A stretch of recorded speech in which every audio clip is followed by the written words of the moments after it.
వాక్యాన్ని అందించడానికి నేను ఆహ్వానిస్తున్నాను. గట్టిగా చెప్పండి కూడా దీన్ని మహింపరుద్దాం. ఆ దైవజనులు వస్తూ ఉండగా ఈ సమయంలో దైవజనులకు నేరుగా నేను ఈ సమయాన్ని ఇస్తున్నాను. ఇప్పటికే సమయం కొంచెం ఎక్కువైనప్పటికీ కూడా మనం శ్రద్ధగా దేవుని మాటలు విందాం. Please command as pastor Eshwar Daniel గారు. Thank you. గట్టిగా చెప్పలు కొడదాం.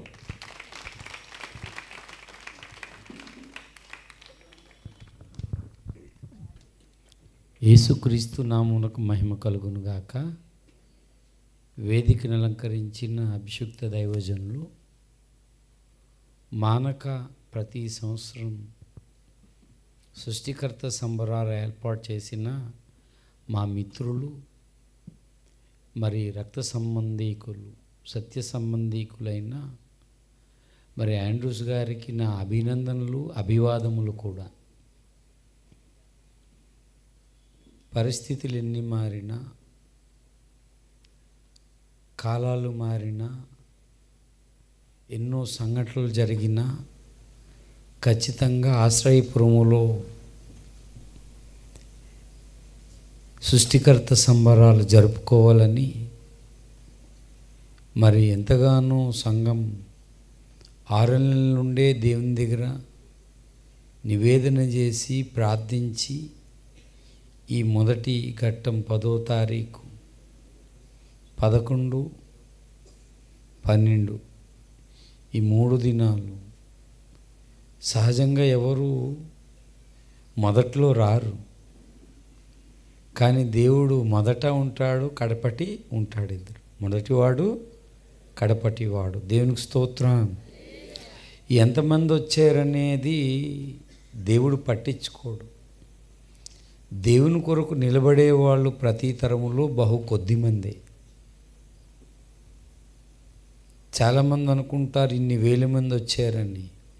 ఇన్ని వేల మంది వచ్చారు, అందులో షడ్రక్, మేషక్, అబేద్నెగోలు ఎంతమంది?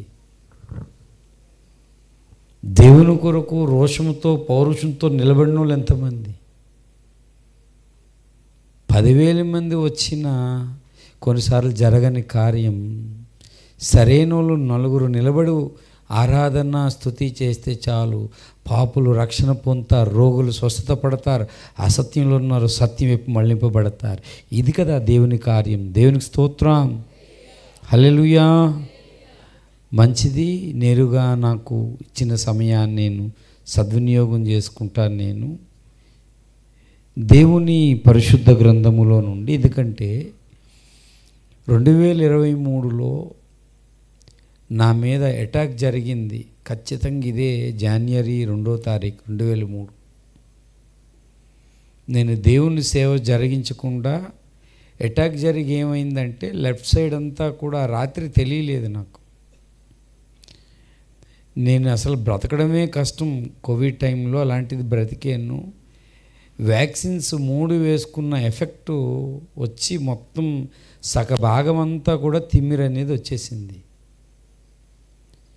ఇంకా నడవలేనేమో, సేవ చేయలేమో అంటే ఇది దురాత్మల ప్రభావం అటాక్. ఇది సేవను ఆపాలని. అప్పటి నుంచి నిలబడలేకపోతున్నాను, కూర్చొనే మాట్లాడాలి చర్చిలోనైనా సరే. అయినా పర్లేదు, సేవ అయితే 2023 సేవ అయితే ఆగలేదు. దేవునికి స్తోత్రం కలుగును గాక. కాబట్టి పాస్టర్ గారు కూర్చున్నారేటన్నా మీరు అనుకుంటారని నేను ఈ విషయాన్ని మీకు చెప్తున్నాను. నేను ఎందుకంటే ఎక్కువసేపు నిలబడినా మొత్తం అంతా లాగుతుంది, చేయంతుంది. కేవలం వ్యాక్సిన్స్ తెలియక చాలామంది వేసేసుకున్నారు. అందరికీ సైడ్ ఎఫెక్ట్స్. నాకేంటంటే వెయిన్స్ మీద పనిచేసింది మొత్తం అంతా. ఎఫెక్ట్ ఏదో ఒకటి కొట్టింది. కరోనా మళ్ళీ వచ్చిందంటే ఎక్కడ పోయిందని మళ్ళీ రావడానికి. అది నెమ్మదిగా డెవలప్మెంట్ చేసుకుంటుంది. మనం ఆరోగ్యం కూడా జాగ్రత్తగా డెవలప్మెంట్ చేసుకుంటే, ముఖ్యంగా దేవునిలో కరెక్ట్గా మనం బ్రతకగలిగితే ఆయన కాపుదల మనకి ఉంటుంది. నువ్వు దేవునిలో బ్రతకకుండా దేవుడు అద్భుతాలు చేస్తాడంటే దేవుడు ఎలాగ అద్భుతాలు చేస్తాడు? ఇప్పుడు 3 రోజులు ప్రయాసపడుతున్నాడు. ఆర్థికంగా కానీ, శరీర కష్టము కానీ, వంటలు కానీ. ఇక్కడ ఒక దైవజనుడు ఆయన అన్ని ఆల్రౌండర్ అన్నీ చేసుకోగలుగుతున్నాడంటే ఆయన ప్రయత్నం చేస్తే దేవుని సహాయం కూడా మీద నుండి దిగి వస్తుందని నేను నమ్ముతున్నాను, విశ్వసిస్తున్నాను. విశ్వసించిన వాళ్ళందరూ ఒకసారి దేవునికి స్తోత్రం చెప్తాం. హల్లెలూయా. రేపు ఇంకా ఎక్కువ మంది వస్తారు, ఎల్లుండి ఇంకా ఎక్కువ మంది వస్తారు. దేవుడు బలంగా వాడుకుంటాడు. గొప్ప కార్యాలను మనము దేవుడు ఇక్కడ చూచుదురుగాక. ఆమేన్. ప్రార్థన చేసుకొని, వాక్యం చదువుకొని ప్రార్థన చేసుకుందాం.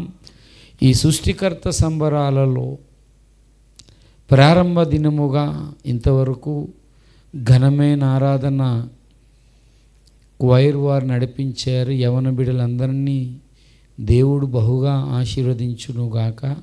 దైవజనుని ఇంకా బలముగా వాడుకొనుగాక. దేవుని పరిశుద్ధ గ్రంథములో నుండి, ఎందుకంటే నేను ఏ పేపర్ మీద రాసుకొని రాను, దేవుడు చెప్పిందే నేను చెప్పాను. కాబట్టి దేవుడు ప్రేరేపించిన వాక్యం ప్రకటన గ్రంథం 19వ అధ్యాయం. ప్రకటన గ్రంథం 19వ అధ్యాయం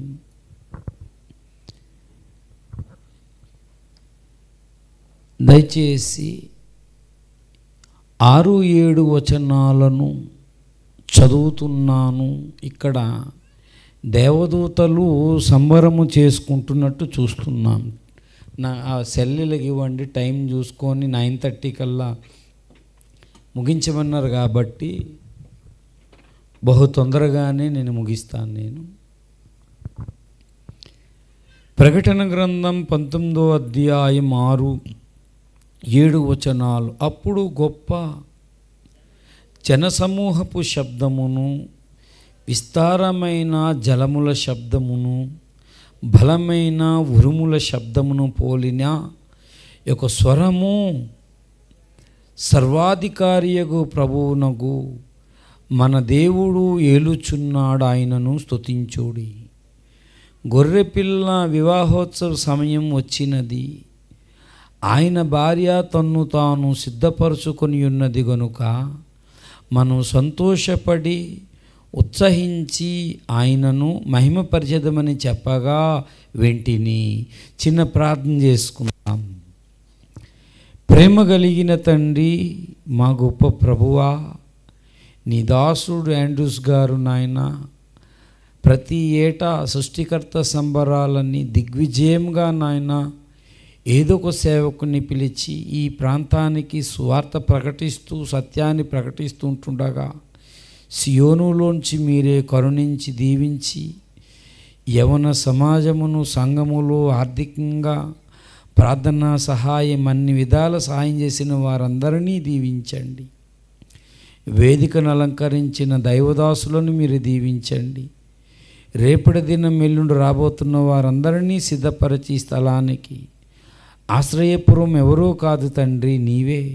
నిన్ను ఆశ్రయిస్తే నాయన శిక్షను తప్పిస్తావు, కీడును తొలగిస్తావు, మేలులు కలిగిస్తావు, నీ దీవెన అనుగ్రహిస్తావు, నీ సంపూర్ణ రక్షణ అనుగ్రహిస్తావు తండ్రి.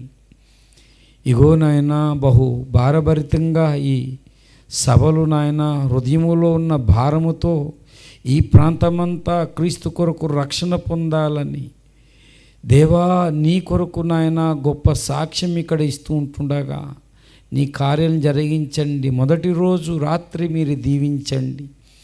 ఈ సభల మీద మీకు అనుదృష్టి ఉంచండి. ఆకాశం నుంచి మా కార్యాలు మీరే నిర్వహించి నాయన తండ్రి ఈ సభలో ఉన్న వారందరినీ దీవించండి, గొప్ప ఆదరణ కలిగించండి. మీ నామాన్ని హెచ్చించి గణపరుచుకోమని యేసయ్య దివ్యనామమున అడిగి వేడుకొనుచున్నాము తండ్రి. దేవుని సంగమా, సమాజమా, అపోస్తులుడైన పౌలు కొలసీలకు పత్రిక రాస్తూ శరీరరీతిగా నా ముఖము చూడని వారందరి కొరకు నేను ఎంతగా పోరాడుచున్నాను అని కొలసీ పత్రిక 2:1 చెప్పాడు. ఎందుకంత ఒక దైవజనుడు ఇంత పోరాటం చేస్తున్నాడు ఇన్ని కష్టాలలో అంటే అందులో చెబుతాడు. 1-2 వచనాల్లో ఉన్న సారాంశం ఏంటంటే దేవుని మర్మమయ్యున్న క్రీస్తును ప్రతి ఒక్కరూ స్పష్టంగా తెలుసుకోవాలంట. తెలుసుకోకపోతే నష్టం ఒకటి ఉంది, ఏంటంటే హృదయాలలో ఆదరింపబడరంట.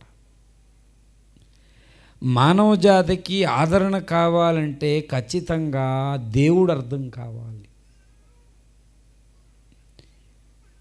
ఆ దేవుడు మర్మరీతిగా బైబిల్లో మర్మమై ఉన్నాడు. ఆయన ఆ మర్మము పేరు దేవుని మర్మమై ఉన్న క్రీస్తు అన్నాడు. అందరు చెప్పండి, దేవుని మర్మమై ఉన్న క్రీస్తును స్పష్టముగా తెలుసుకున్న వారై తమ హృదయములలో ఆదరింపబడవలనని ప్రతి దైవజనుడు పోరాటం చేస్తున్నాడు. సువార్త పక్షమున, విజ్ఞాపనలో, బోధ చెప్పుటలో, సాక్ష్యం ఇచ్చుటలో క్రైస్తవ జీవితం అంటేనే పోరాటం. చాలామంది బయట ఉన్న వాళ్ళు ఏమనుకుంటున్నారంటే వీళ్ళు దేశాన్ని పాడు చేస్తున్నారు, మత ప్రచారం చేసి వీళ్ళందరినీ మార్చేస్తున్నారని. చిన్న పిల్లలే కూర్చోండి అని చెప్పిన వెంటనే మాట వినరండి. ఎలాగ యేసయ్య మాట వింటారు వీళ్ళు? చెప్పినంత మాత్రాన.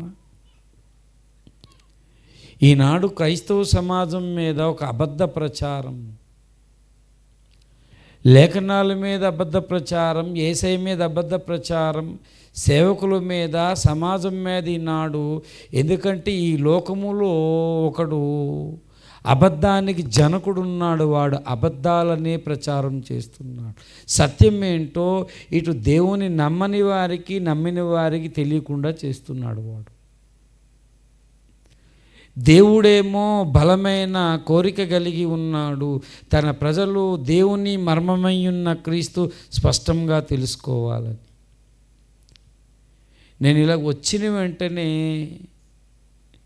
నిజంగా వెనకాతలున్న వాక్యాన్ని చూసి, కొలసీ పత్రిక 1:15 చూసి చాలా సంతోషించాను నేను. అందులో దేవుని మర్మం యేసయ్య కదా. ఆ దేవుని మర్మం అంటే బయటికి ఏదో కనిపిస్తుంది కానీ లోపల ఏదో ఉంది ఇక్కడ. ఏంటా మర్మం ఇప్పితే ఆయన పేరు ఏం పేరు అంటే అన్నీ కలిస్తే బైబిల్లో భక్తి అనేది మర్మం, విశ్వాసం అనేది మర్మం, అంటే మరుగ్గా ఉంది. యెహోవా అనేది మర్మం, దేవుని సంఘం అనేది మర్మం. చాలా మర్మాలు ఉన్నాయి బైబిల్లో. బైబిల్ గ్రంథమే ఒక మార్మికమైన గ్రంథం. అర్థం కాక విమర్శన చేసి అపార్థము చేసుకొని ఈనాడు బైబిల్ మీద కొంతమంది దుండగలు అబద్ధ ప్రచారం చేస్తున్నారు. ఈ మర్మం, బైబిల్లో ఉన్న మర్మం అర్థం కాక అందరికీ అర్థం కాదు. ఎవరైతే భయభక్తులు కలిగి ఉంటారో ఆ మర్మం అర్థమవుతుంది. యేసయ్య మర్మమై ఉన్నాడని చెప్పాడు. ఆయన మరుగ్గా ఉన్నాడు. పాత నిబంధనలో మరుగ్గా ఆయన పేర్లున్నాయి. ఆయనకి వివిధమైన పేర్లున్నాయి. ఆయనకి ఆయా కాలాలలో ఆయన అవతారమెత్తకమునపు ప్రత్యక్షమై ఉన్నాడు. ఇదంతా పెద్ద బైబిల్ స్టడీ చేస్తే తప్ప మనకు విషయం అర్థం కాదు. ఒక్క విషయాన్ని చెప్పి నేను ముగిస్తాను. నేను క్రైస్తవ్యం అంటే చాలామంది అది మతము అనే మాట అంటున్నారు. మతం అనే మాటకు విశ్వాసం, మా విశ్వాసము ఈ రాత్రి మేము ప్రకటిస్తూ ఉన్నాం. మా విశ్వాసం ఏంటి అంటే ఆది సంభూతుని మేము ప్రకటిస్తూ ఉన్నాం ఈ రాత్రి. ఎందుకంటే సమస్తానికి ఆయనే ఆధారభూతుడు.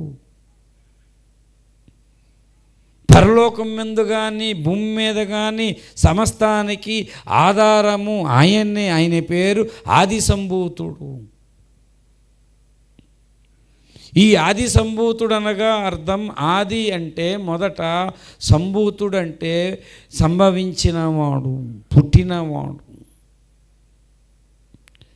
యోబు గ్రంథములో మొదట పుట్టినవాడవు నీవేనా అని అడుగుతాడు 14వ అధ్యాయం 7వ వచనములో. ఈ విశ్వానికి మొదట పుట్టినవాడు ఒకడు ఆది సంభూతుడు ఉన్నాడు. ఆది సంభూతుడు పుట్టక మునుపు ప్రకటన గ్రంథములో దేవదూతలందరూ సంతోషపడుతూ ఉన్నారు. దేవదూతలు సంతోషపడే సందర్భములు కీలకమైనవి 3 ఉన్నాయి బైబిల్లో. యోబు గ్రంథము 38:7 ఎవరైనా చదవండి, మైక్ దగ్గర పట్టుకొని. యోబు గ్రంథము 38:7లో అక్కడ వచనాన్ని ఎవరైనా మైక్ పట్టుకొని చదవండి. 38:7లో మొదటి సందర్భము, ఈ భూమికి పునాది వేసిబడినప్పుడు జయధ్వనులు చేస్తూ ఉన్నారు వాళ్ళు. తీయండి. ఉదయ నక్షత్రములు ఏకముగా కూడి దేవదూతలందరూ, ఎందుకంటే ఈ భూమికి పునాదులు వేస్తున్నప్పుడు జరిగిన సంఘటన అది. ఉదయ నక్షత్రములంటే, ఉదయ నక్షత్రం అంటే మార్నింగ్ స్టార్. దేవదూతలంటే అది నక్షత్రములన్నా దేవదూతలన్నా బైబిల్లో ఒక ప్రవచన అర్థం. అది ఒక నక్షత్రం కిందకి రాలింది అంటే భౌతికమైన నక్షత్రాలు వేరు, ఒక దేవదూత కిందకి రావడం అనే అర్థం ప్రకటన గ్రంథంలో చెప్పాడు. నక్షత్రములు అనగా 2 రకాలు. పరలోకంలో దేవదూతలు ఉన్నారు, భూమి మీద దేవుడు పంపిన దూతలున్నారు. తీతెవరని అడిగిన ఎడల అతడు దేవుని రాయబారి, దేవదూత అని 2 కొరింథీ 8వ అధ్యాయంలో దేవుడు రాయించాడు పట్టుకొని. బైబిల్లో యాంజిలాలజీ అనేది ఒకటి ఉంది, దేవదూతలను గూర్చిన శాస్త్రం.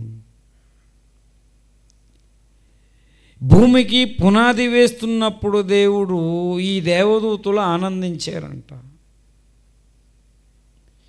ఎందుకు అని నేపథ్యం మనం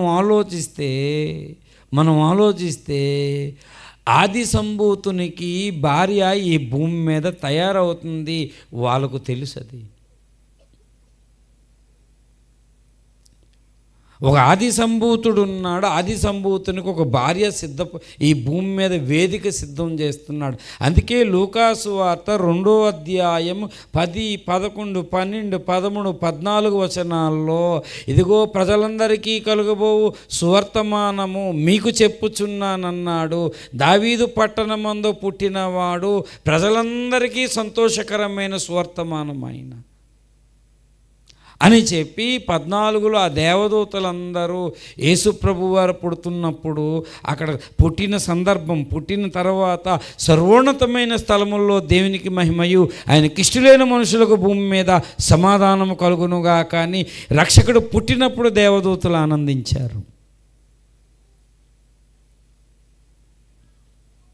ప్రకటన గ్రంథం 19:10లో దేవదూతలు సంతోషపడుతున్నారు. ఆ సంతోషం ఏంటి తెలుసా? నిత్య సంతోషము. అది మనం సంతోషపడి ఉత్సహించి ఆనందించేదాం. గొర్రెపిల్ల వివాహోత్సవానికి కొంతమంది పిలిచారు, పిలువబడిన వారందరూ ధన్యులని. ఈ భూమి మీద భార్య తన్ను తాను అంటే ఇది ప్రకటన గ్రంథము దేవుడు జరగబోతున్న విషయాన్ని యోహానుకు చూపించాడు. ఇది ప్రకటన అంటే ఇంగ్లీష్లో the book of revolution. Revolution అంటే దైవ ప్రత్యక్షత.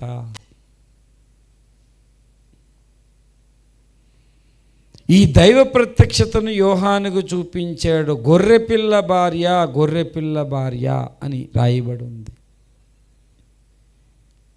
గొర్రెపిల్ల భార్య ఎక్కడి నుంచి అంటే, అందుకే భూమికి పునాది వేసినప్పుడు దేవదూతలు ఆనందించారు.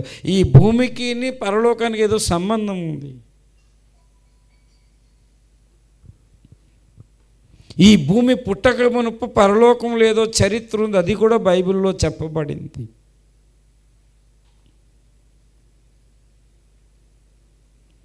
ఈ భూమి మీద మొట్టమొదటి మనిషి, ఈ భూమి మీద ఆదికాండములో మనం చూస్తే మొట్టమొదటి వ్యక్తి ఎవరు అంటే ఆదాము. దేవుడు నేలమట్టితో నరుడు నిర్మించి నాసికారంధ్రలో జీవవాయువుతో నరుడు జీవాత్మయను. నేలమట్టితో చేశాడు, పక్కటెముకలో అవనం చేశాడు. వాళ్ళిద్దరూ పాపంలో పడ్డారు. మీకు ఒక ఆసక్తికరమైన, విడ్డూరమైన, ఆశ్చర్యకరమైన విషయాన్ని ఒకటి యోబు గ్రంథంలో మీకు చూపిస్తాను. బైబిల్ తెరిచి చూడండి.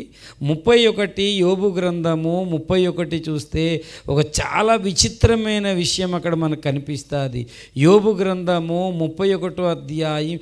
ఇప్పుడు వచ్చి ఎంతమంది దీని మీద మనసు పెట్టారో తెలియదు. చూడండి 31లో 33లో ఇక్కడ చెబుతున్నాడు యోబు గ్రంథములో 31 నా కన్నులతో నిబంధన చేసుకుందని చెప్పింది యోబే అని చెబుతూ 33 చదవండి దయచేసి మైకున్న వాళ్ళు. ఆదాము చేసినట్లు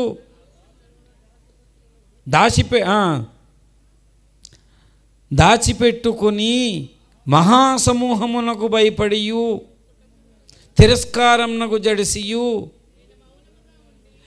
ఆదాము చేసినట్టు నా రొమ్ములు అంటే ఈ మహాసమూహం ఎక్కడుందండి? కుటుంబములు అప్పటికి ఎక్కడున్నాయి? ఒకటే కదా కుటుంబము. ఆదామును ప్రస్తావిస్తూ యోబు కాలములో సమూహము, ఎవరైనా యోబు కాలంలో సమూహము అనుకున్నారు అనుకోండి, ఏది యోబు కాలంలో సమూహం ఏది? ఒక్కసారి రాత్రి బైబిల్ చదువుతున్న వాళ్ళు ఆలోచించండి. ఆదాము పాపము చేయక మునుపు పరలోకం నుంచి సమూహము ఆదాముతో సహవాసం చేశారు. కొన్ని కుటుంబాల కిందకు వచ్చి ఆదాముతో సహవాసం జరిగింది. ఆదాములాగా నేను పాపం దాచిపెట్టుకోలేదు, దాచిపెట్టుకుంటూ ఆదామును ప్రస్తావన చేశాడు. అందుకే అపోస్తులుడైన పౌలు ఎఫెసీ పత్రిక 3వ అధ్యాయము మీరు చదివినట్లయితే అందులో పరలోకమందు భూమి మీద ఏ తండ్రిని బట్టి కుటుంబం అని పిలువబడుచున్నదో అని రాశారు. అంటే పరలోకంలో కొన్ని కుటుంబాలు ఉన్నాయి, భూమి మీద కొన్ని కుటుంబాలు ఉన్నాయి. పరలోకంలో భూమి మీద కుటుంబాలు ఉన్నాయి, ఎందుకంటే దేవుడు అనిన వాడు కుటుంబాలకు మూలకర్త ఆయన. కాబట్టి నాడు కుటుంబాలను కట్టుచున్నవాడు ఆయన. మానవజాతి దేవుని దృష్టిలో కుటుంబం కాబట్టి చాలామంది అన్నారు వసుదైక కుటుంబము. కాబట్టి భూమి మీద చిన్న చిన్న, పరలోకంలో కూడా కుటుంబాలు ఉన్నాయి, మహాసమూహం ఉంది. ఆదాము ఎప్పుడైతే పాపము చేశాడో ఆ సిన్ అనేది కమ్యూనికేషన్ సిన్ ఏం చేసిందంటే బ్రేక్ చేసింది. Sin breaks communication with God. Cut అయిపోయింది. పరలోకం భూమి మీద వచ్చేవాళ్ళు వాళ్ళు చక్కగా హ్యాపీగా ఉండేవాళ్ళు. ఇది చరిత్ర, ఇది జరిగిపోయింది. ఇది బైబిల్లో అందుకే దైవ ప్రత్యక్షతతో చూస్తే తప్ప కొంత ఇచ్చట, కొంత అచ్చట, కొంత ప్రకటన గ్రంథంలో ఉంటుంది. అప్పుడు బ్రేక్ అయిపోయేటప్పటికి అప్పుడు ఈ రక్షకుడు పుట్టినప్పుడు పరలోకం నుంచి దూతలు ఈ భూమి మీదకి రావాల్సి వచ్చింది. ఈ భూమి మీద ఉన్న వాసులు నమ్మరు భూలోక వాసులని చెప్పి ఆ దేవలోక వాసులను దేవుడు పంపించి ఆశ్చర్యపేరు ఆ మందను మొత్తం కాచుకున్న వాళ్ళు దేవదూత ఒక వెలుగు ప్రకాశింపజేసి నేడు దావీదు పట్టణమందు రక్షకుడు పుట్టాడు. అతను ఎందుకంటే అతని ద్వారా మానవ జాతికి సమాధానం కలుగుతుంది. ఎంత అద్భుతమైన గ్రంథం అండి బైబిల్. బైబిల్ని ఎవరైనా విమర్శించాలంటే ఆకాశం మీద ఉమ్మేస్తే ఆడ మీద పడుతుంది పట్టుకొని. యేసుప్రభు ఎందుకు వచ్చారు ఈ భూమి మీద పుట్టాడంటే దానికి ఎన్నో కారణాలు ఉన్నాయి. ఈ భూమి మీద ఎందుకంటే సమాధానం తెగిపోయింది, పరలోకానికి భూమి మీద సమాధానం తెగిపోయింది కాబట్టి ఎవరు చెప్పని మాట ఆయన చెప్పాడు. అక్కడికి మళ్ళీ మానవ జాతి వెళ్ళాలంటే నేనే మార్గం, నేనే సత్యం, నేనే జీవమని మొదట పుట్టినవాడు ఒకడు ఉన్నాడు, ఆది సంభూతుడు ఉన్నాడు ఒకడు. ఆది సంభూతుడే సృష్టికర్త అండి. దేవునికి స్తోత్రం. ఈ విశ్వాన్ని సృజించిన వాడు ఆయనే. ఆ ఒక్కడినే బమ్మెరపోతన నమ్మాడు. బమ్మెరపోతన అన్నాడు, ఎవనిచే జనించు జగమెవని లోపల ముండు లీనమై ఎవని ఎందుడిందు పరమేశ్వరుడెవడు మూలకారకుడు ఆది మధ్య లయుడు ఎవరు సర్వము తానైన వాడెవడు అతన్నే నేను పూజిస్తానన్నాడు. అతనేనండి బైబిల్లో కనిపిస్తాడు సృష్టికర్త. సృష్టికర్త కాబట్టి ఆయనతో పాటు దేవదూతలు బెటాలియన్ కిందకి దిగిపోయారు. ఎందుకు వచ్చాడు ఈయన భూమి మీదకి, ఎందుకు పుట్టాడంటే అర్థం ఏంటంటే ఈ భూమి మీద మానవ జాతికి సమాధానం లేదు, ఏ ప్రశ్నకు కూడా సమాధానం లేదు.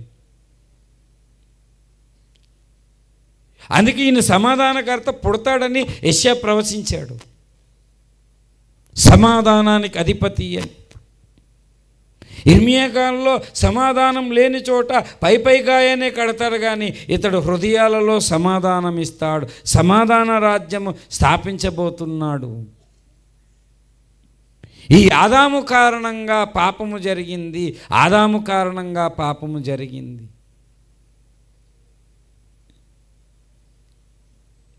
కొన్ని పురాణాలు రాశారు, భవిష్య పురాణం అని. మొదట ఆది దంపతులు ఎవరు అంటే ఆదామును గూర్చే రాశారు. ఏం రాశారంటే హవ్యవతి అని రాశారు. అందులో హవ్యవతి అంటే కిందన అర్థం ఇచ్చారు నిఘంటువులు. అంటే ఆ హవ్వ అనేది హవ్యవతి అంటే అవ్వ అని. అవ్వ అంటే జీవం గల ప్రతివానికి తల్లి అని బైబిల్ చెప్పింది. ఈ భూమి మీద ఎంతమంది పుట్టారో వాళ్ళకి దంపతులు వీళ్ళే అని అంటే వాళ్ళు ఏదో అలా రాశారు అనుకుంటే జెనెటిక్ సైన్స్ అనేది వచ్చింది, జన్యు శాస్త్రం అనేది.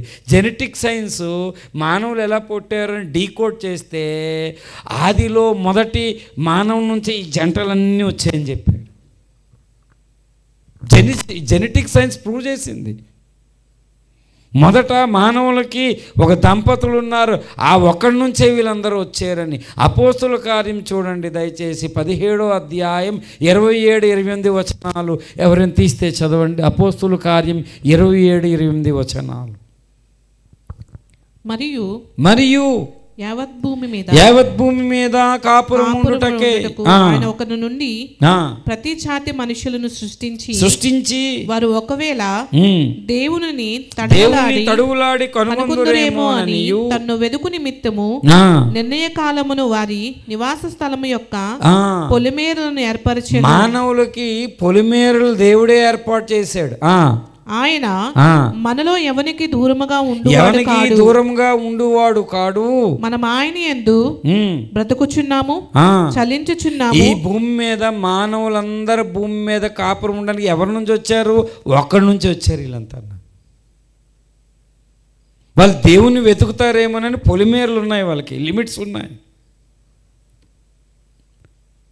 ఎందుకంటే ఆదాం పాపం కారణంగా ఈ పొలిమేరలు ఏర్పడ్డాయి. ఒకప్పుడు పాపం లేనప్పుడు డైరెక్ట్గా ఈ సమూహము వీళ్ళందరూ ఈ భూమి మీదకి దిగి వచ్చారు. వాళ్ళు చక్కటి కమ్యూనికేషన్ ఉంది.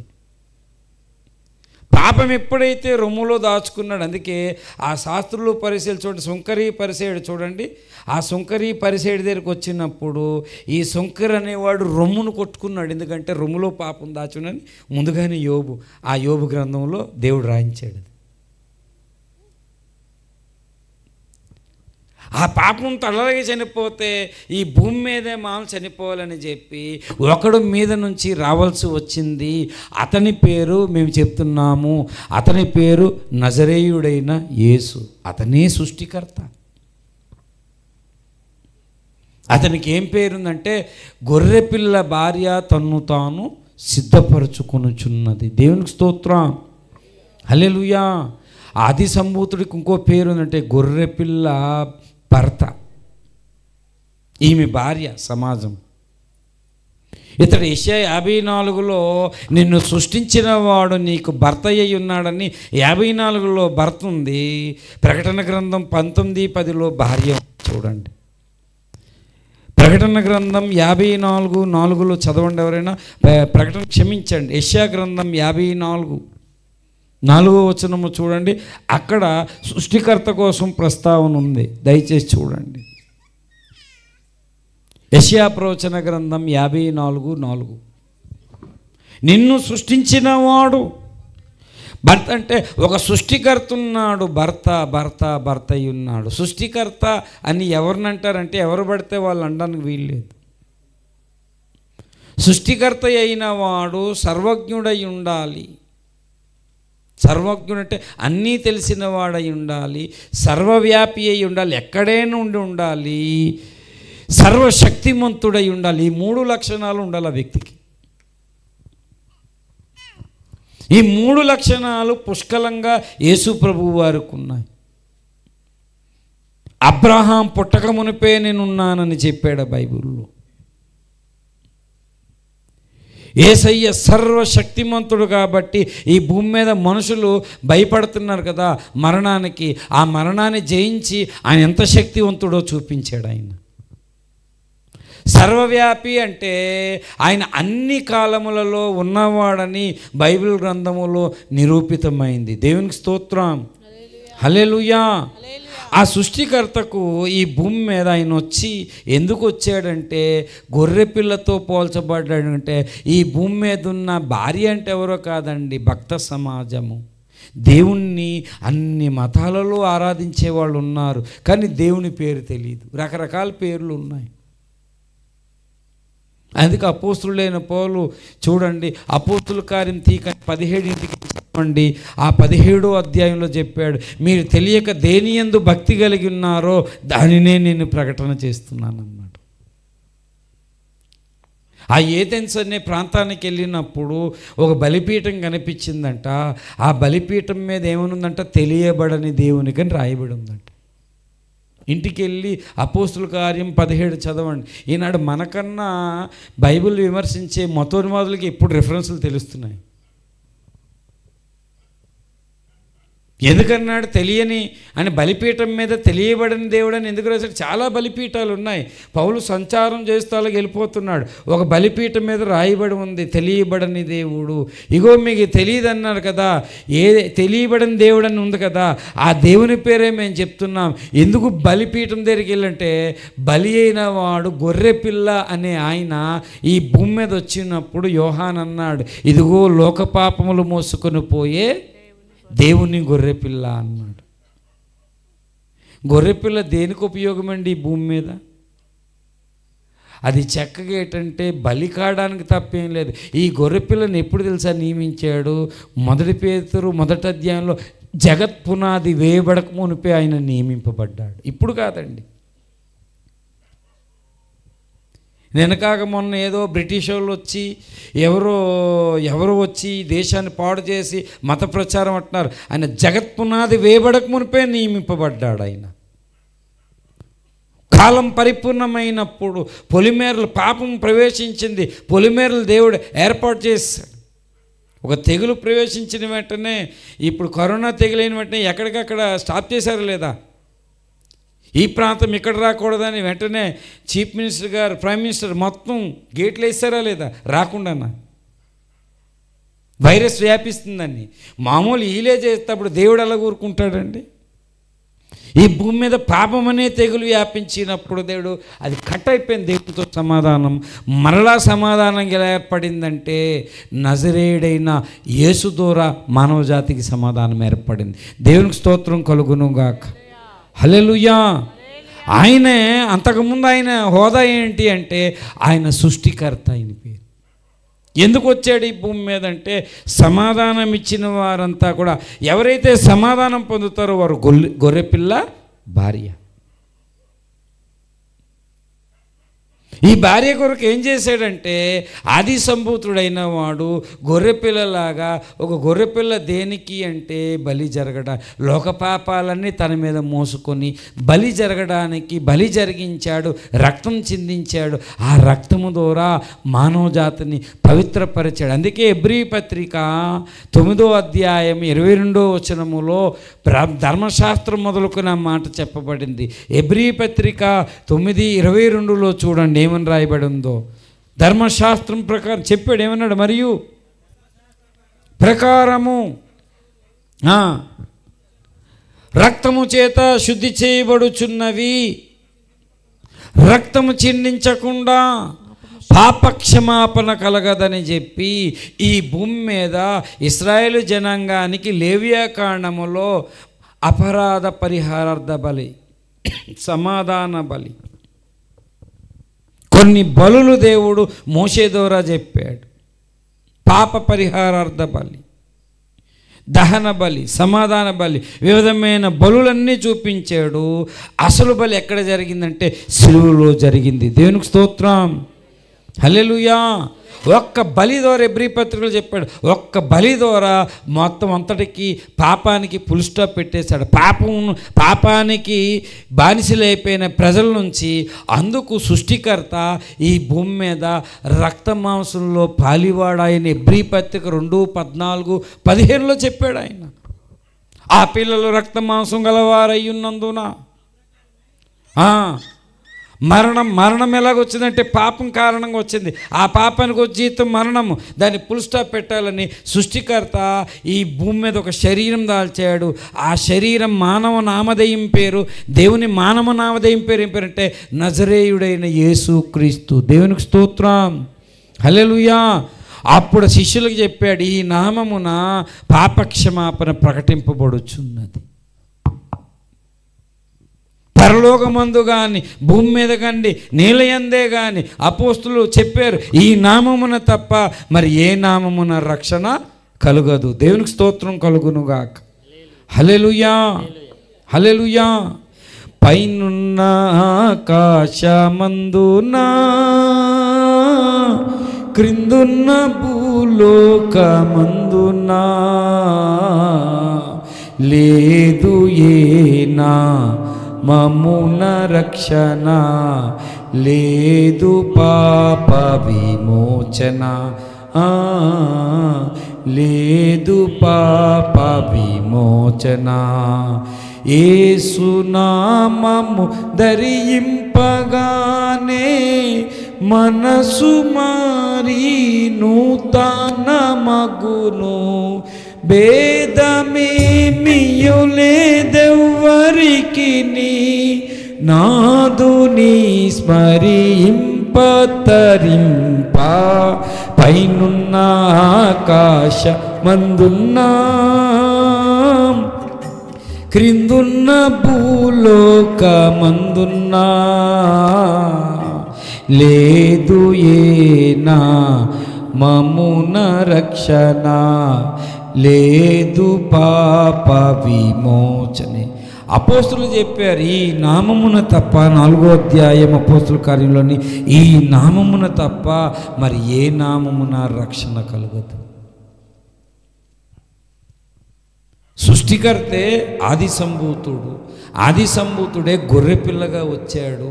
ఆ గొర్రెపిల్ల లూకా సువార్త 2:14లో పుట్టినప్పుడు దేవదూతలు ఆనందించారు.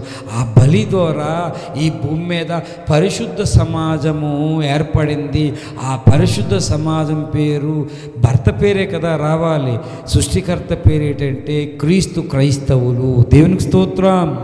క్రైస్తవులు మత ప్రచారం వల్ల పుట్టలేదండి, సిలువ యజ్ఞంలోంచి పుట్టారు క్రైస్తవులు.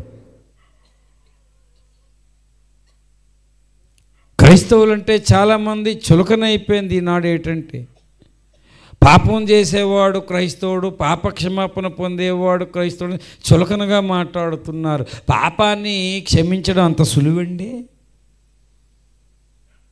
ఈ రోజుల్లో ఎలాగుందంటే విశాఖపట్నంలో ఒక ఆయన ఉన్నాడు, ఇక్కడ పాపాలు చేసేసి భయంకరమైన పాపాలు చేసేసాడు. పోలీసులు తిరుగుతుంటే ఎక్కడో ఢిల్లీకి వెళ్ళిపోయి పుణ్యకార్యాలు చేసి ఆశ్రమాలు పెట్టి అవార్డులు కొట్టేస్తున్నాడు పట్టుకొని. ఎగ్జాంపుల్ చెప్పాను నేను.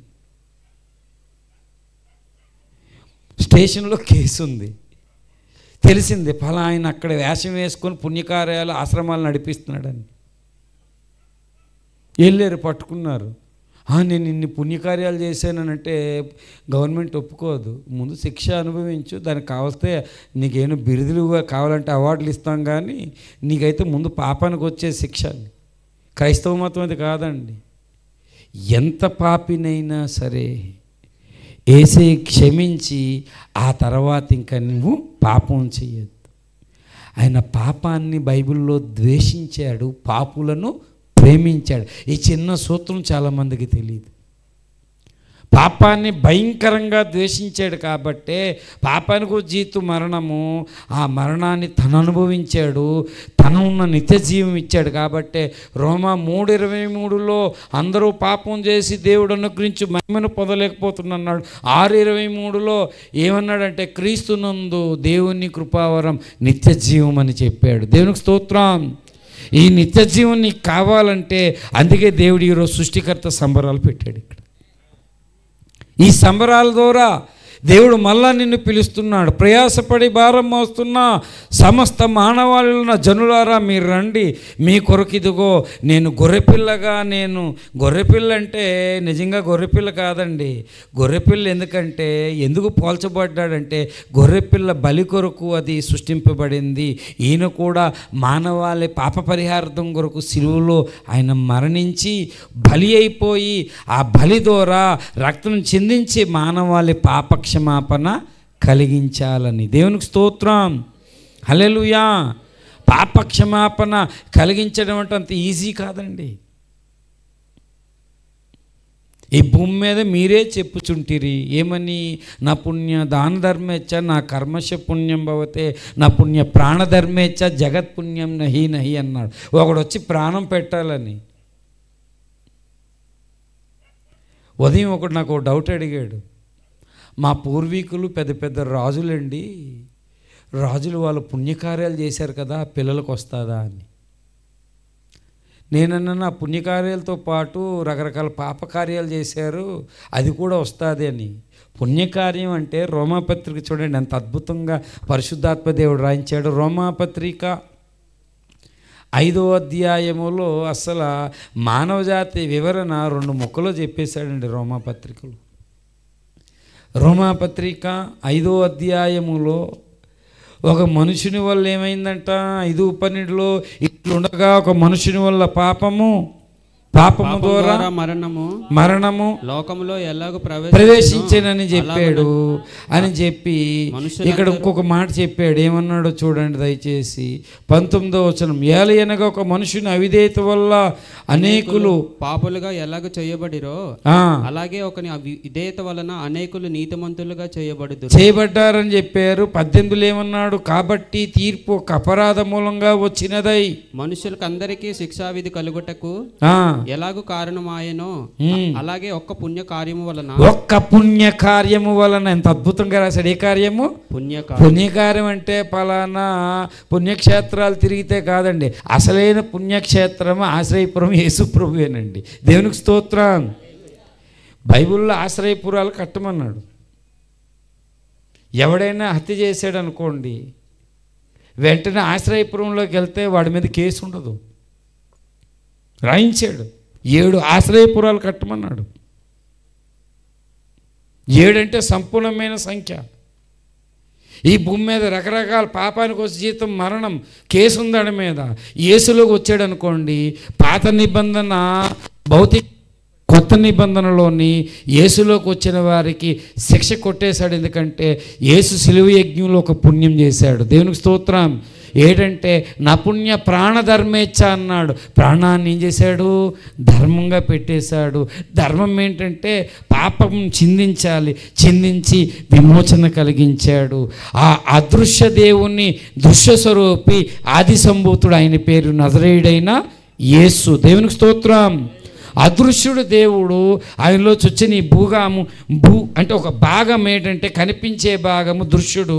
ఆయన పేరేం పేరు? ఆది సంభూతుడు. ఆయన వల్లనే మానవ జాతికి ఏముంది? ఈ మాట కొలసీ పత్రిక చూడండి, కొలసీ పత్రిక 1, 14, 15, 16 చూడండి, ఈ మాట రాశాడు చూడండి. కొలసీ పత్రిక 1, 14. ఆ కుమారుని యందు మనకు విమోచనము అనగా పాప క్షమాపణ కలుగుచున్నది. పాప క్షమాపణ కలుగుచున్నది. ఆయన అదృశ్య దేవుని స్వరూపమై ఉన్న సర్వ సృష్టికి ఆది సంభూతుడే సృష్టికర్త. సృష్టికర్త ఏం చేశాడంటే మానవ జాతి కొరకు తను బలి అయిపోయాడు. ఇది రాసుకున్నారు గ్రంథాల్లో. మా గ్రంథాలు ఎందుకంటారు? అందుకే మా గ్రంథంలోంచి చెప్తున్నాం, పట్టుకో. ఆయన పేరు ఆది సంభూతుడు, ఆది సంభూతుడు అని. నేను రామకృష్ణ మిషన్ వారు బీచ్లో ఒకటి ఉంది కదా, వాళ్ళ పుస్తకాలు అమ్ముతుంటే అక్కడ తీసుకెళ్తే అందులోని ఒక పుస్తకం కొనుక్కున్నాను. నాకు ఇలాంటి ఇష్టం చాలా. దాని పేరు ఏం పేరంటే పురుష సూక్తం అని ఉంది. ఏముంది? పురుష సూక్తం. అంటే అందులో చూస్తే అందులో కూడా ఆది సంభూతుడైన వాడు తాను బలి అవుతాడని ఉంది. తీసుకురాలేదు, ఇంటి దగ్గర ఉంది. ఆయన బలి ద్వారా మానవ జాతిని పవిత్రపరుస్తాడని ఉంది. నాకు బైబిల్లో కూడా ఒక ఆది సంభూతుడు ఉన్నాడు, మొదట పుట్టినవాడు బలి అవుతాడని. మరి అందుకనే ఈ ప్రకటన గ్రంథము చూడండి, 19 మనం చదువుకున్నాం కదా, 19 ఆఖరికి వచ్చేసాం మనం. ఆఖరి 19:10 చూడండి, అక్కడ చెప్తున్నారు ఏమని? అందుకు నేను అతనికి నమస్కారము అతని పాదముల ఎదుట సాగిలపడగా అతడు వద్దు సుమి, నేను నీతోను యేసును గూర్చిన సాక్ష్యమును చెప్పుచున్నాను. నీ సహోదరులతోను సహదాసుడనను దేవునికే నమస్కారం చేయు. దేవునికే నమస్కారం చేయి. నువ్వు యేసును గూర్చిన సాక్ష్యము ప్రవచన. అందరూ చెప్పండి, యేసును గూర్చిన సాక్ష్యము ప్రవచన సారము. బైబిల్ ఉన్న ప్రవచన సారం అంతా ఎవరిని గురించి చెప్పబడింది? ఆదాము అంటే ఆదాము కాదు, కడపటి ఆదామును గురించి చెప్పబడింది. ఏ లేఖనము కానీ, యేసయ్య కూడా ఈ భూమి మీద పరిశీలితో అన్నాడు, లేఖనాలన్నీ పరిశోధించండి, అవి నన్ను గూర్చి ఏమవుతున్నాయి? సాక్ష్యం ఇచ్చుచున్నాయి. దేవునికి స్తోత్రం, హల్లెలూయా. ఏ లేఖనము చూసినా అందులో చేసిన గురించి సాక్ష్యం ఇచ్చుచున్నది. ఒక అపవిత్రమైన దృశ్యం బైబిల్లో ఉండొచ్చును. చాలామంది పరిశుద్ధ గ్రంథంలో అపవిత్రమైన విషయాలు ఎందుకున్నాయని అడిగితే, పరిశుద్ధ గ్రంథములో ఉన్న దేవుడు పాపమేంటో చెప్పాడు, పరిశుద్ధత ఏంటో కూడా చెప్పాడు. నోవాహు మత్తుడై ఉన్నాడని చెప్పాడు, నీతిమంతుడు అని కూడా చెప్పాడు. అంటే నీ నీతిని లెక్క చేస్తాడు, నీ పరిశుద్ధతను కూడా లెక్క వేస్తాడు.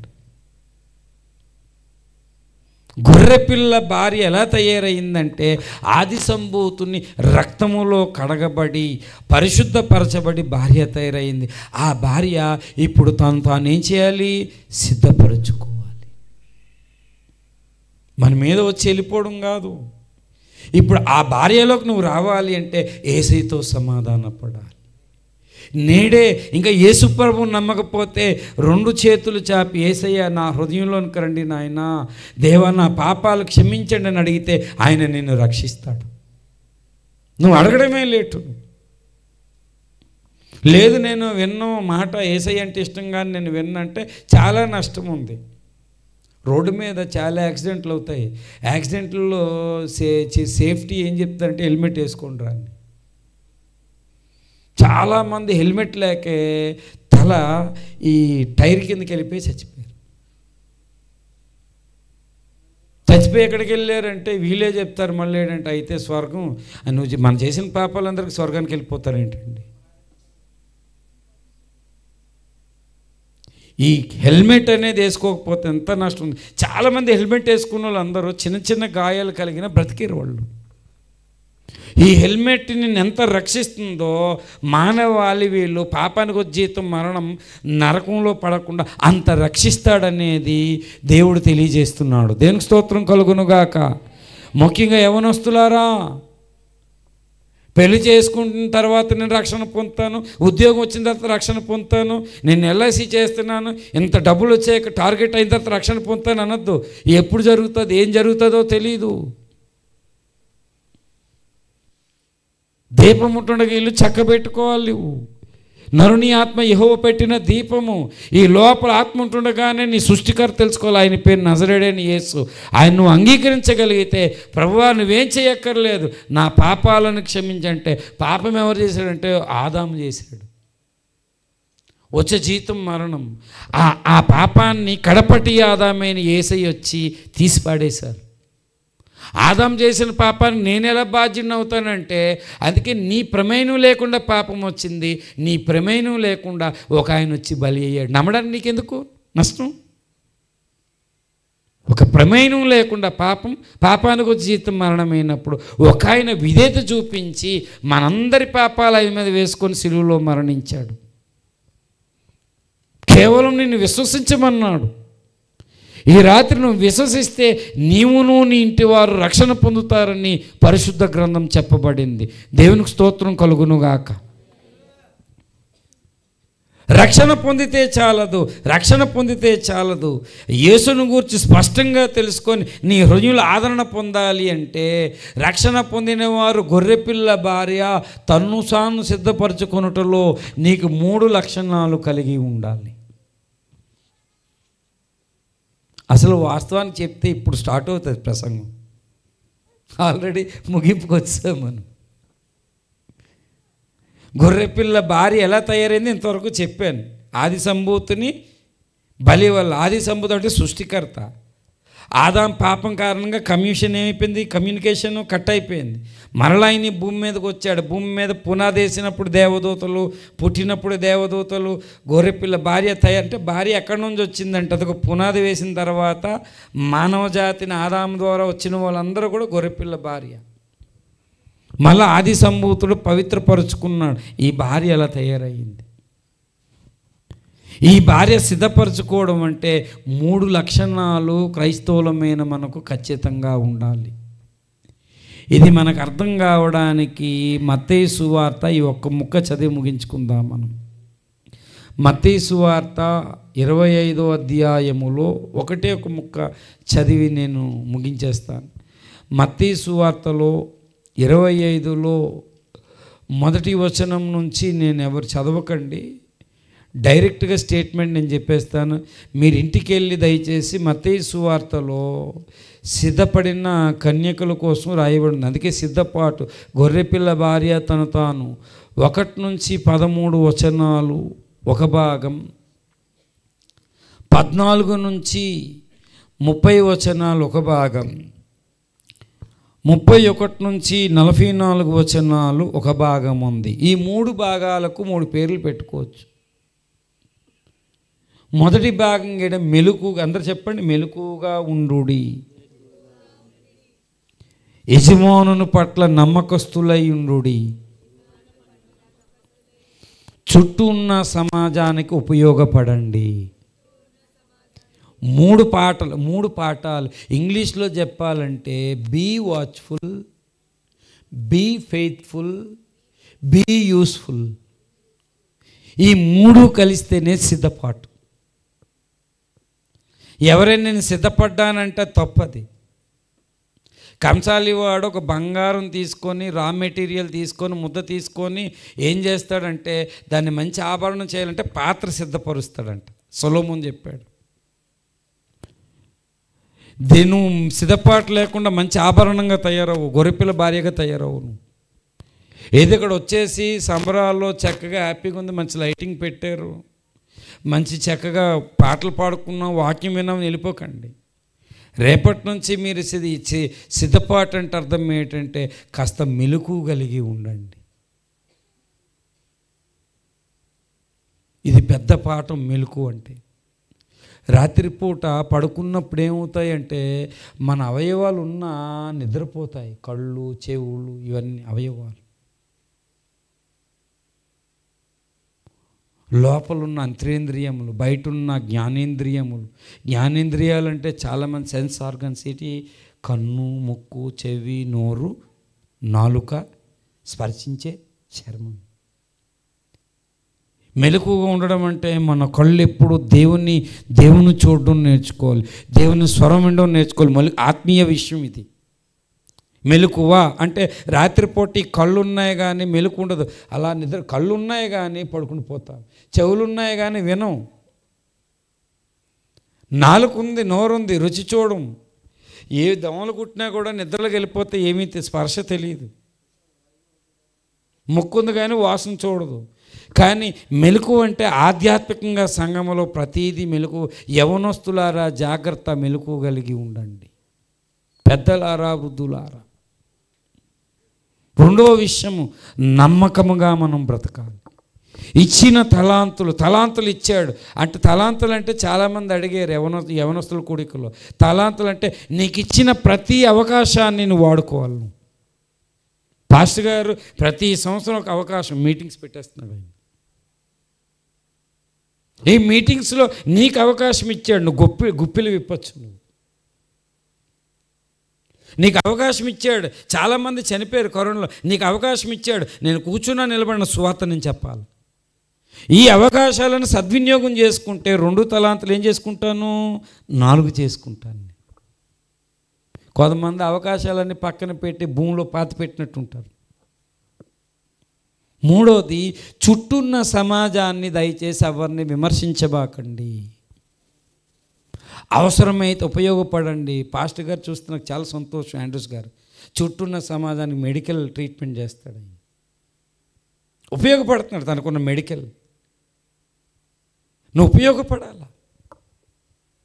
ఏ విధంగా ఉపయోగపడతావో తెలియదు. నువ్వు క్రైస్తవుడు అయినందుకు, దేవుడు ప్రేమ వేడంతున్నందుకు చుట్టుపక్కల నీ పొరుగు వారిని ఏం చేయాలి, నువ్వు ప్రేమించాలి. నీ వల్ల ఏమైనా లాభం ఉంటే కానీ ఎవరికి కూడా రాంగ్ యాటిట్యూడ్ తోటి మనం ఉండడానికి వీల్లేదు. బీ వాచ్ఫుల్, మెలకువగా ఉండు. యజమానుడు ఉన్నాడు, ఆయన ఇచ్చిన అవకాశాలు ప్రతీది. ఎక్కడ డ్యూటీ ఇచ్చా డ్యూటీ దగ్గర సువార్త చెప్పు. సంఘంలో వస్తే ప్రార్థన చేయి. ఏమీ లేదు, గంటల తరబడి చర్చకు వచ్చి ప్రార్థన చేసుకో. యూజ్ చేసుకో నీ తలాంతని. కొంతమంది ప్రార్థించేవారు ఉంటుంది, కొంతమంది పాటలు పాడేవారు ఉంటుంది, కొంతమంది ఏమీ చేయలేరు. ఆర్థికంగా సహకరించండి దేవునికి. ఎవరు అన్నీ ఏ తలాంత ఉంటుంది ఉపయోగించుకోండి. అది నమ్మకంగా ఉండడం, మెలకుగా ఉండడం అనేవి ఈ అవయవాలకు సంబంధించినవి. చుట్టూ నా సమాజానికి సాధ్యమైనంత వరకు సామాజిక కార్యక్రమాలు. అందుకన్నాడు, మేము ఆకలి వేసినప్పుడు అన్నం పెట్టారు అన్నారా లేదా? మేము జైల్లో ఉన్నప్పుడు వచ్చి చూసావు. కొన్ని ఎవరికి చేసాం ప్రభువా మేమంటే, ఈ అల్పులైన వారికి చేస్తే మాకు చేసినట్టే అన్నాడు దేవుడు. అదే చెప్పాడు మత్తయి సువార్తలో. ఈ 3 విషయాల మీద నీ సిద్ధపాటు ఆధారపడి. నువ్వు సిద్ధపడాలంటే అర్థమేంటి, ముందు నువ్వు దిద్దుకో. నువ్వు సిద్ధపాటు అంటే దిద్దుకోవడమే. ఈ రోజుల్లో దిద్దుబాటు అంటే చాలామందికి అసహ్యమండి. అస్సలు దిద్దుకోరు, ఇష్టపడరు. ఏరా నన్ను దిద్దెదవా, నేను గుద్దెదని అన్నట్టు చూస్తారు చాలామంది. దయచేసి రాత్రి సభలేటి అంటే సృష్టికర్త సంబరాలు. సృష్టికర్త నిజంగా అక్కడ సృష్టికర్తను గురించి ఆనందం చేస్తున్నారు తెలుసా. సంబరాలు జరుపుకుంటున్నారు వాళ్ళు, దేవదూతలు. రండి, సంతోషపడండి, ఉత్సహించండి. సంబరం జరుగుతుంది అక్కడ, నిత్య సంతోషం అది. ఆయన సంబరం ఎప్పుడు చేసుకుంటారంటే, ఆది సంభూతిని బలిదోరా నువ్వు సమాధానపడి ఒక సమాజంగా ఏర్పడి నువ్వు మెలకువగలిగి నమ్మకస్తులై నువ్వు చుట్టూన సమాజం ఉపయోగపడినప్పుడు ఆది సంభూతుడైన సృష్టికర్త అప్పుడు జరుగుతాయి అసలైన సంబరం. దేవునికి స్తోత్రం, హల్లెలూయా. అంతకుముందు ఏంటంటే భూమి మీద ఇక్కడ జరుగుతుంది. ఈ సంబరంలో మనం ఉండాలి, అక్కడ ఆ సంబరాలు కూడా మనం ఉండాలి. దయచేసి ఈ రాత్రి యేసును నమ్మకపోతే నమ్మితే ఈ రోజు నుంచి మెలకువగలిగి, దేవా నాకు మెలకువ దయచి. అపవాది గర్జించిన సింహం వల్లే వస్తున్నాడు, మెలకువగలిగి ఉండు. శోధనలో ప్రవేశించుకున్నట్లు మెలకువగలిగి ప్రార్థన చేయి. మెలకువగలిగి పరమతాల్ని దూషించకుండా సువార్త చెప్పు. నీవు మెలకువగలిగి జీవించు. నమ్మకంగా బ్రతుకు. ఇచ్చిన ప్రతి అవకాశాన్ని ఉపయోగించుకో. చుట్టూన్న సమాజానికి ఉపయోగపడితే ఖచ్చితంగా నీ సాక్ష్యం ప్రజల్లోకి వెళ్తుంది. అప్పుడు అనేక మంది ఈ గొర్రెపిల్ల భార్య నీతో పాటు సంఘంలో చేర్చబడతారు. అప్పుడు ఈ లక్షణాలు కలిగి ఉంటే అప్పుడు సృష్టికర్త ఏం చేస్తాడు? అక్కడ దేవదూతలు ఆనందం చేస్తున్నారు. ఒక పాపి రక్షిస్తే పరలోకంలో ఆనందం అన్నారండి. నువ్వు తన భార్య సిద్ధపడితే ఇంకా ఆనందం అక్కడ జరుగుతుంది. చూడండి, ఆ నిత్య ఆనందములో మనమందరము ఉందాం. దేవుడి మాటలు దీవించునుగాక. రండి ప్రార్థన చేసుకుందాం.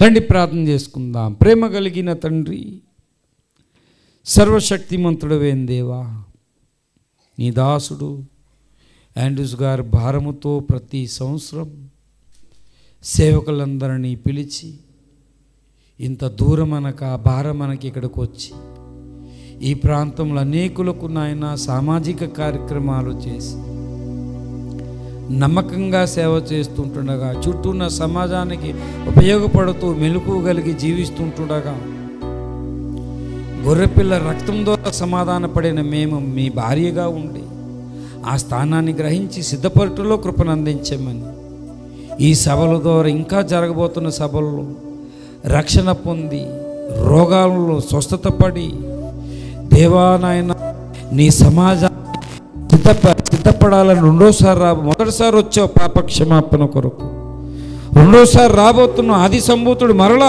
ఈ భూమి మీదకి వస్తాడని నాయన తండ్రి ఎబ్రీ పత్రిక చెప్పింది తండ్రి. మొదటిసారి వచ్చి నాయన మానవాళి పాప క్షమాపణ కొరకు నువ్వు పుట్టి నాయన మరణించి సమాధి చేయబడి తిరిగి లేచి 40 దినాలకు పడి త్వరలో రాబోతున్నావు తండ్రి. ఒక భార్యగా సిద్ధపరిచావు. వీరు సిద్ధపడటానికి కృప చూపించమని, ఈ రాత్రి రక్షణ లేని వారికి రక్షణ పొందిన వారికి సిద్ధపాటు కలిగి జీవించే కృపను అందించమని, ఈ మాటలందరూ హృదయాల్లో ఫలింపును కలుగజేయమని యేసయ్య దివ్యనామం అడిగి వేడుకొనుచున్నాం తండ్రి. ఆమేన్. ఇంతవరకు చక్కటి లేఖనాల్లో నుండి